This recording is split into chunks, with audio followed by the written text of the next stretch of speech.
Hello and welcome back to 50 States, 50 Murders, the podcast taking you, the listener, on an auditory road trip across all 50 states while we discuss 50 different murders. Thank you all for tuning in to episode 6. Dakota, where are we traveling today? We're going to be traveling to Portland, Oregon. We're going to look at the murder of Daniel Brophy.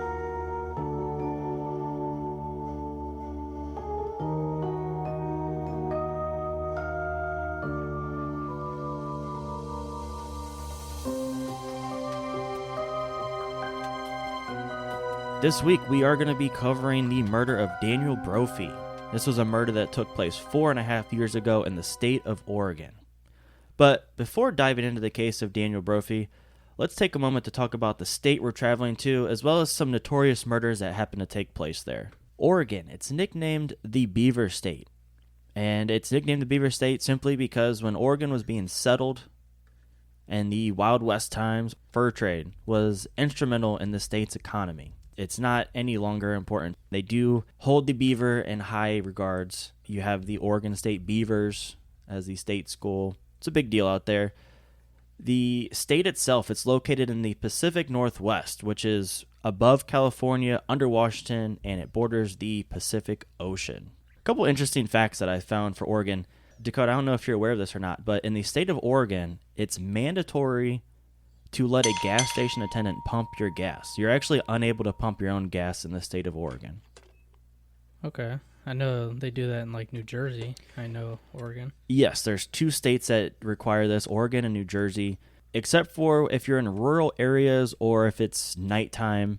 And this is due to the self-serve legislation that took place in 2016. If you're wondering what the punishment is, if you do serve your own gas, you get out and do it yourself, there's actually really no punishment for the person itself, the driver. But I did see that if a fire marshal were to just be cruising by and see you pumping your own gas, the gas station can get fined pretty severely for that. I don't know. I thought that was kind of weird. I never heard of that until doing the research. I guess it's put in place to help reduce like insurance costs, keep the gas station a little bit more cleaner. Music. The Decemberists, one of my favorite personal bands, is from the state of Oregon. They have that hipster, Portland-esque Oregon vibe. What's your favorite Decemberist song, personally? I don't have a favorite one. I'm not a big fan of them. Yeah, not a fan. Something I've noticed since we started this. Me and you, we're just not on the same as far as music goes. I mean, Tyler Childers, you weren't really digging. The Decemberists, you're not really feeling.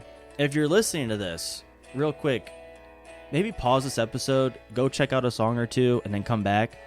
Let us know if you're digging my music taste or if you're with Dakota on this one. Have you ever given them a chance, though? I have.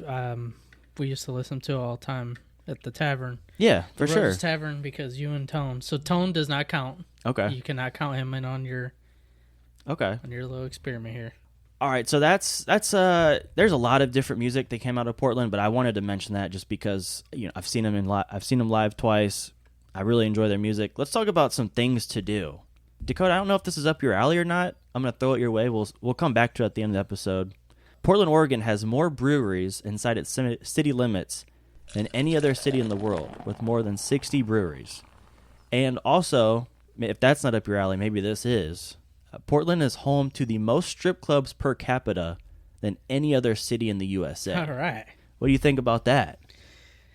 I might have to go Portland. Hey, might have to check it out. Now, if none of those tickle your fancy, I think this is going to be right up your alley. Oregon is home to over 80 ghost towns, which registers as the state with the most ghost towns in America. There are lots of abandoned towns to explore and camp out if you ever were to visit Oregon. That's pretty interesting. I know Ohio has a couple. We wanted to visit one a few years back. We wanted to go camping there. It's where Pretty Boy Floyd is buried. You ever? Yeah. Yeah. We're actually going to touch on him on our next episode. Okay. So perfect time to talk about that. Yeah, we only have a couple in Ohio, but that'd be interesting to check out. We're a murder podcast. We like to talk about murder, so this is something I thought was pretty interesting here. In Oregon, you are legally allowed to murder yourself, or for better terminology, legalized assisted suicide. So in 1994, Oregon became the first state to legalize physician-assisted suicide. So basically, say you have terminal cancer, say maybe you're just paralyzed, you don't want to go on any longer. I don't know. You can just go to a physician and they can legally, take you out. There's actually a movie like that. I can't remember the name of it, but I watched it within the last year. Is it a documentary or like an actual movie? No, it's an actual movie. Yeah, basically, there's like this 80-year-old guy, and he travels across the country. He's with his, I think, son-in-law or daughter-in-law, but they go with him to, they call it euthanize, legally euthanize himself. They say that as a pet owner, putting your pets down, it's like the ultimate act of kindness. You're taking them out of their misery. Now, as far as humans go, is that an acceptable thing to do? Is it, the same? Should we? Shouldn't it be? I mean, I guess that's up for you to decide. We're pretty undecided on this end of the things, but it is interesting. I know people will purposely travel to Oregon for this. Obviously, because of this law, Oregon's one of the top states as far as suicide goes in the country. That's a depressing state. Jeez. So you got strip clubs, breweries, ghost towns, and assisted suicide. The variety is insane. Now, speaking of murder, Oregon is 45th in murders. 2.9 murders per 100K. Now, we're on the subject of murder, murdering yourself, murdering others. Does Oregon have any infamous murderers or murder cases that we can discuss before jumping into our own murder? Yeah, so on this podcast, we like to get the finished product. So unsolved murders, we won't talk much about. We talk about John Bonet, but most top murders in Oregon are unsolved. But I do have a couple. When you look at lists, at the top of most of all of them, it's going to be Diane Downs. May 19th, 1983, she arrived at the hospital with 3 of her children in the back of her car, all with gunshot wounds. The oldest of her kids was already dead. The middle one was disabled. She was unconscious. And the youngest one was paralyzed. And she herself was shot in the forearm. So she claimed that she was carjacked. And they already thought it was suspicious because she was very calm. She wasn't freaking out. I mean, you could say she's in shock. But there was a lot of evidence that were against her. But in the end, the middle child recovered. And she was able to tell the story. So Diane parked the car on the side of the road and just shot all of her kids.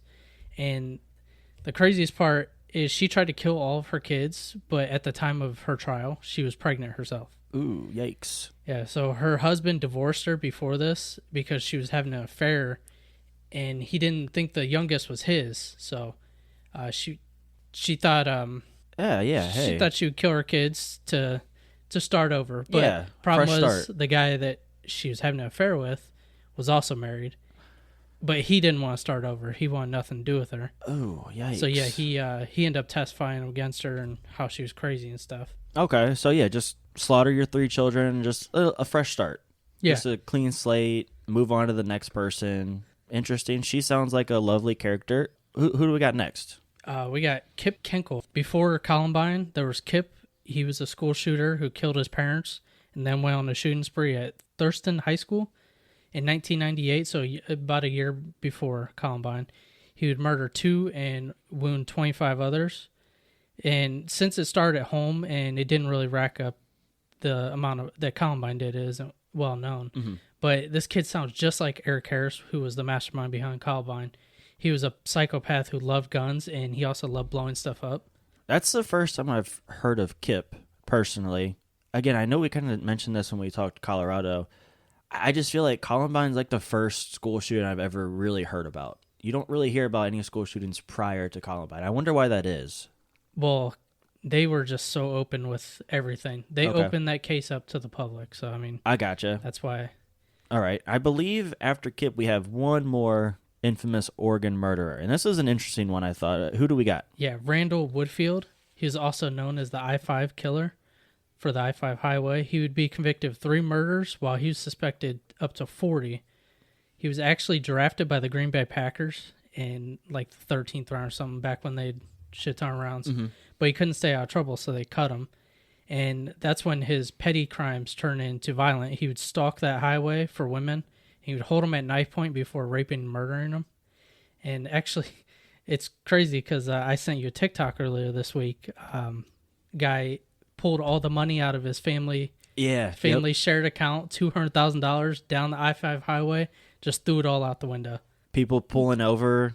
To this day, people are looking for cash that could possibly be out there. His family's begging for it back, but I don't think they're going to get any of that back. No, it was a shared bank account, so you have the rights to do whatever you want with that money. Yeah, that was a interesting story. Now, I wonder, Randall Woodfield, I wonder if his career in the NFL would have panned out and he didn't get cut, would he have not became a murderer? No. He was in trouble a lot, but after he was cut, he kind of spiraled. So, okay. Maybe the Green Bay Packers are responsible for 3 people being murdered. So that's 3 infamous murder cases that we have, and as you mentioned, a lot of unsolved murders out in Oregon. Very interesting. Maybe next season when we come back to Oregon, maybe we'll dive into those unsolved murders a little bit deeper. But for now, we're going to jump into our case of the week. That is going to be the case of Dan Brophy. And I just want to take a second here to give Dan Brophy the unfortunate honor of being 50 state, 50 murders, first ever adult male murder victim. We've had 6 episodes, counting this one. All 5 prior were women, but we did have 1 male child. But Dan's going to be our first adult male. So, Dakota, why don't you jump right in and take us to the date and scene of the crime? Yeah, so the morning of June 2nd, 2018, Clorinda Perez was the first student to arrive at the Oregon Culinary Institute. In a classroom where she received the shock of a lifetime, she found the body of her instructor, Daniel Brophy, lying on the floor with multiple gunshot wounds. She administered CPR, but to no avail because he had already passed. Dan Brophy was a guy who was just really held in high regards throughout the community, amongst his peers. That's going to be something we talk about a lot for this episode. So before we really dive into the case itself, I wanted to just take some time to talk about the man himself, Daniel Brophy. Dan was 63 at the time of his murder, born in 1954 in the state of North Dakota. Over the course of his life, it led him to the state of Oregon, which is where we're at today.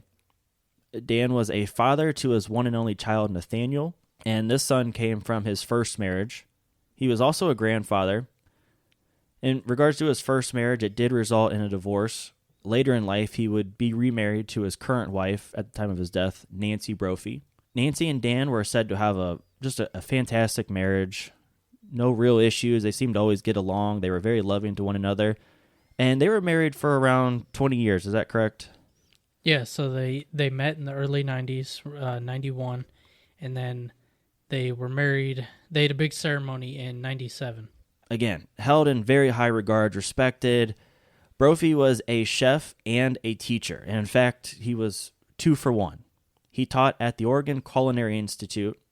And although he was just an instructor, he was really the face of the institute. Yeah, if you go to videos around the time of like advertisements and stuff, he's the one teaching all the classes in there.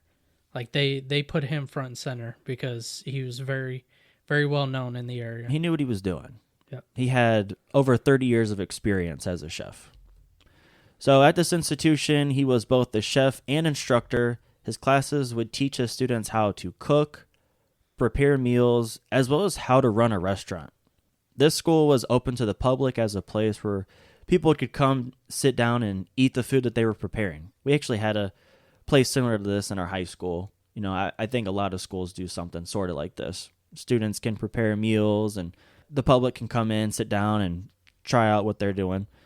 It's a good chance for the students to get some feedback. On top of his culinary skills, he was a marine biologist as well as an expert forager.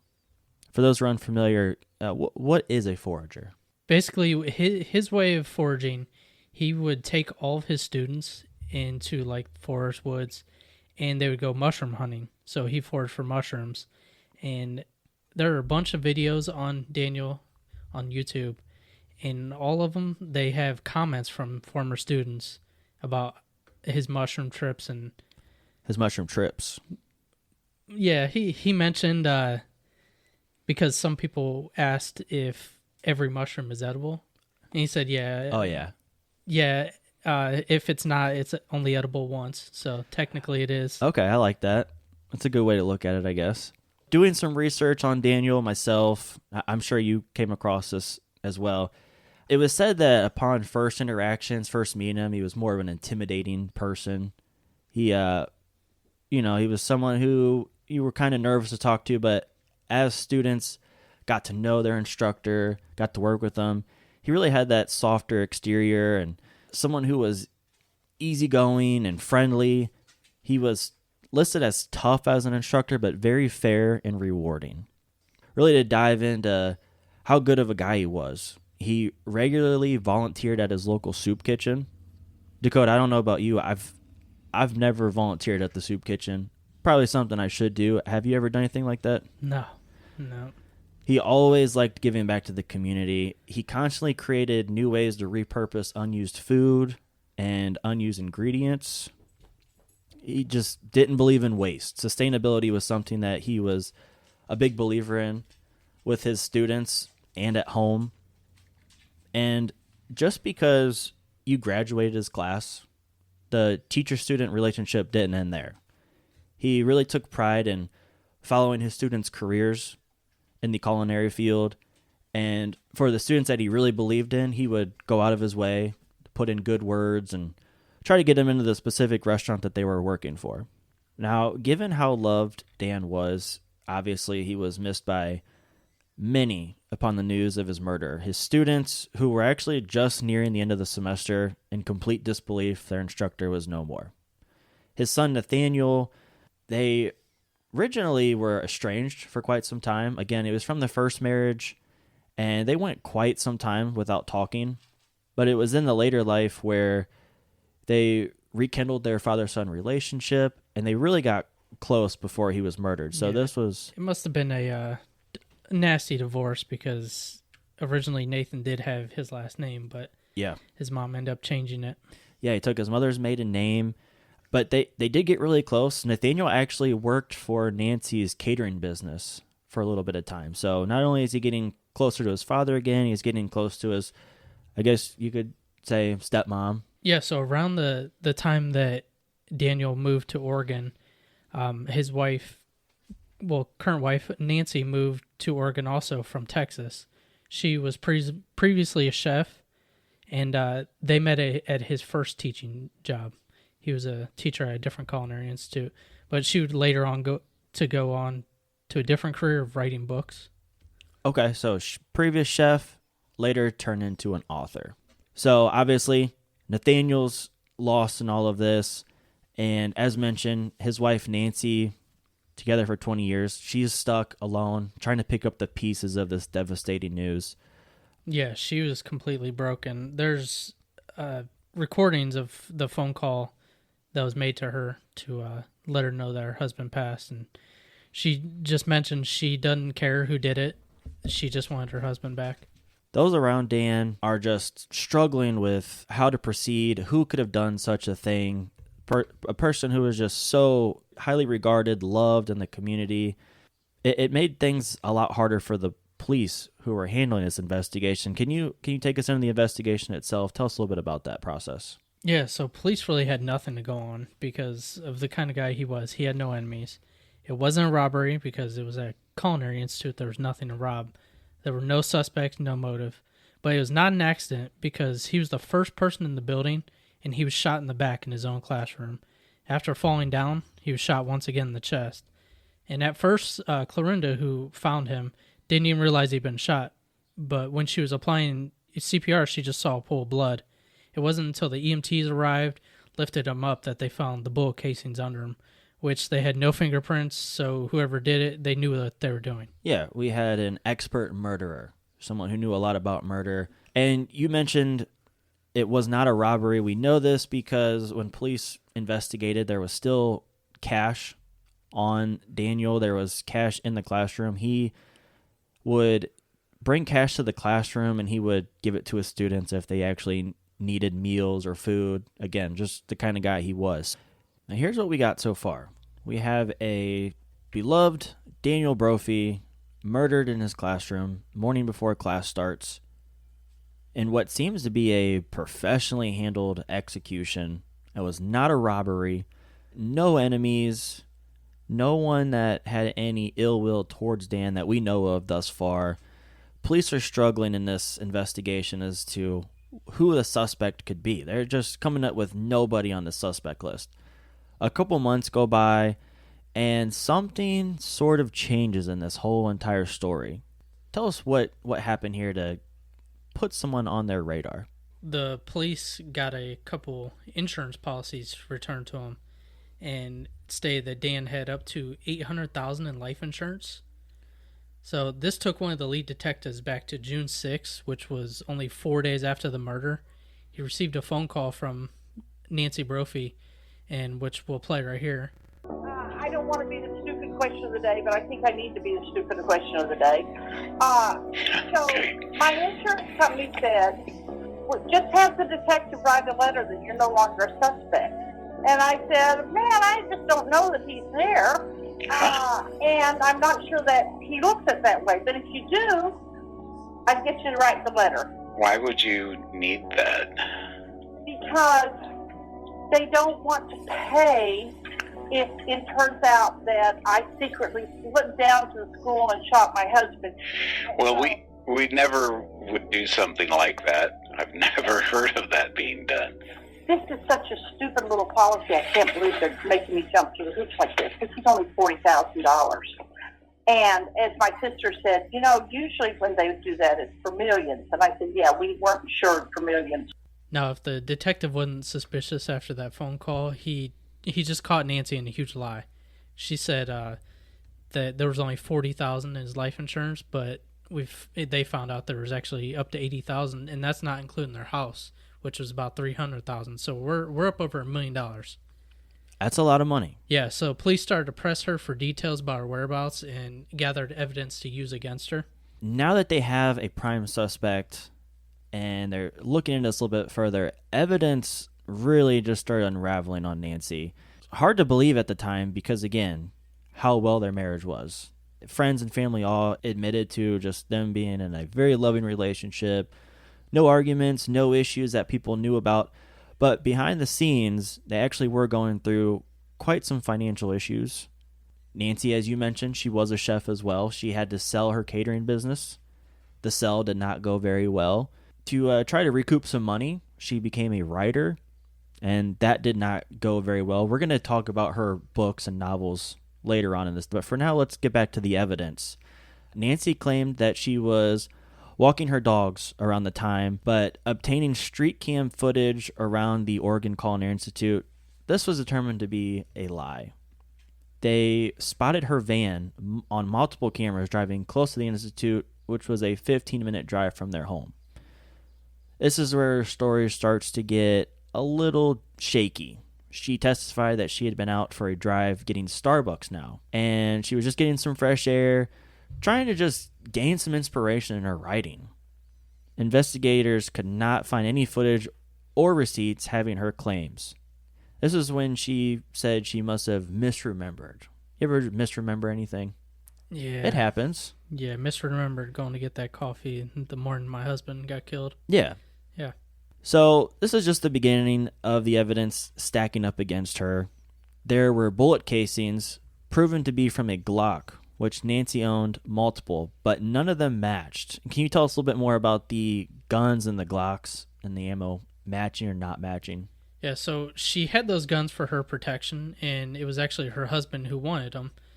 And the investigators were able to find out that she was going around to different stores in the Portland area and also buying off of eBay different parts for Glocks.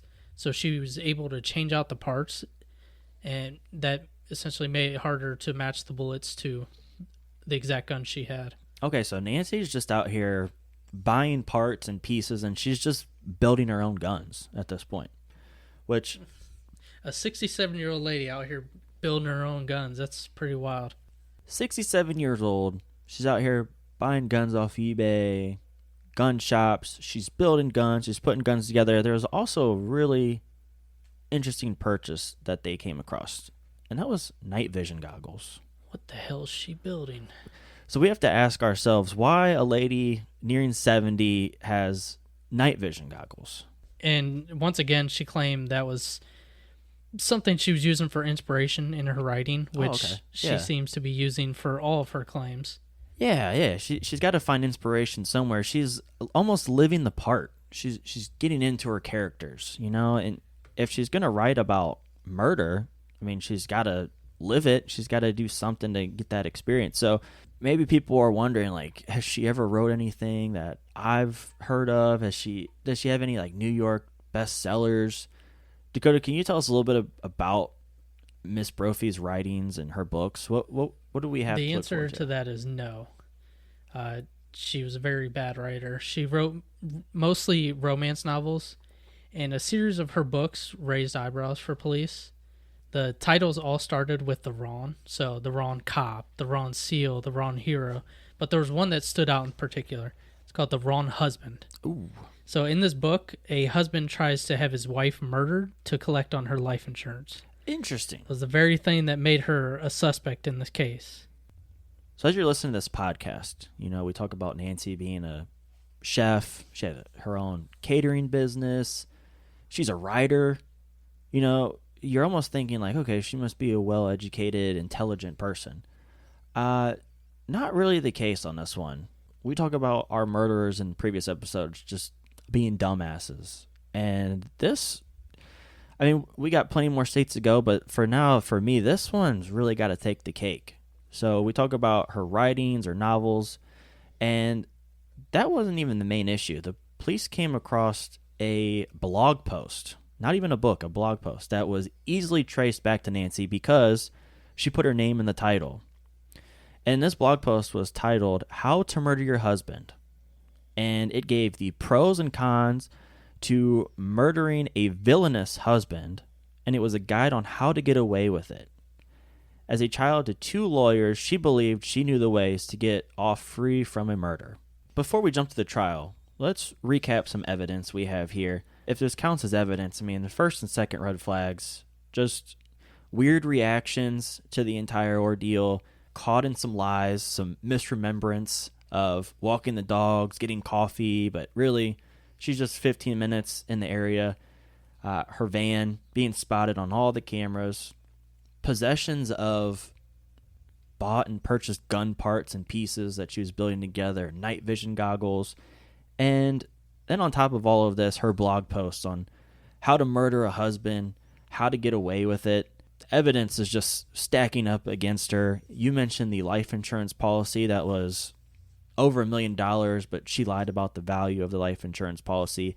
The phone call that we listened to, you can really start to see how it's got to be Nancy. With all that being said, Dakota, take us to the trial. Tell us a little bit about how that played out. Yeah, so actually, her trial can be found on YouTube. There's many parts. They're all over an hour long, so it's pretty huge ordeal. But it proved that she was the ultimate Karen when I ended up going through them. She downplayed Dan's influence on the people around him. She said that they weren't crying for him, that instead of her experiences. So she also went as far as to accusing Clorinda, the one who found him, that she was fake crying when she got on the stand. Okay, so we're just gaslighting the entire jury. Yeah, so when... Interesting. Yeah, she's turning it on everyone else. No one gave a shit about Dan but her. Right. So this is the kind of person that we're dealing with here. And she, with Clorinda, she mentioned that when they met in person, Clorinda was completely fine. Yeah. She had no emotion, and that's basically what they were saying about her, was she had no emotion in this whole ordeal, and so she tried to throw it on everyone else. We actually have a clip of the moment that she was saying that everyone was faking, and we actually have a clip of that moment if we wanted to play that for everyone. That's your response after hearing these people testify to their experience. That's what you thought about that? I thought it was interesting that Clorinda Perez, when she told me, did not cry. When she's on the stand, she cries and she sobs and she carries on. I think she had a terrible, terrible experience. That I totally agree with. And I am sympathetic to that. But I also think she can cry on cue when she gets on stand. Because she didn't cry when she told me. She told me and I cried. You know, when we went to an event that she came up and said, I am the person who did CPR. And I immediately burst into tears, you know, and she told me the story. And I told her how wonderful I thought she was, you know, that she had done that. She was truly an evil person. If you want to listen to all that, you can really get into the mind of a killer. She just had no emotion, as the prosecutor mentioned to her. And this landed her in jail for the rest of her life. She got 25 years with possibility of parole, but she was 72 at the time that she got sentenced, so it's not likely that she's going to make it out. She's got plenty of time in prison to write more books, write more novels, and hopefully come up with something better than she's got on the market so far. Yeah, because what I've seen is the same comments that are saying how good Dan is in all these YouTube videos. They're also saying how shitty her books were and how dumb they were. But I bet she's been selling quite a few since. Yeah, I believe that. Since all this, I'm sure her sales have people are skyrocketed. interested. Absolutely. All right, so that is the state of Oregon. That's our case of Daniel Brophy. This one was a bummer to research. I mean, again, just a great dude. He did a ton for his community. He really gave back, and he really made the lives of his students prosperous. All right, Dakota, as we wrap up episode 6, last week was Rhode Island. It finished 47th for you. I'm hoping maybe we can get back on the positive side of things here. We've learned a little bit about Oregon, some murderers, the case itself. You got someone that's going to pump your gas for you. You got plenty of strip clubs and breweries to attend. There's some ghost towns that you could camp out at. I mean, what are your thoughts on Oregon before you give us your ranking itself? What do you think? Is that a state you may visit in the future? Yeah, I could see myself going there. Probably not Portland, because I've heard horror stories about how horrible a place that is. Homelessness is pretty bad. It's just kind of it's like a hippie land too. Dirtier city, unfortunately. Yeah. Okay. I think I'll put it. Let me put it at 26. 26. Yeah. Okay. So somewhere in the middle. Somewhere in the middle. Okay. Fair enough. That's going to really wrap us up this week. Again, as always, thank you for tuning in and listening to another episode of 50 States, 50 Murders. We appreciate all of you following along as we continue to grow and build this into something that we're working on. Yeah, be sure to follow and subscribe if you haven't, and tune in next week.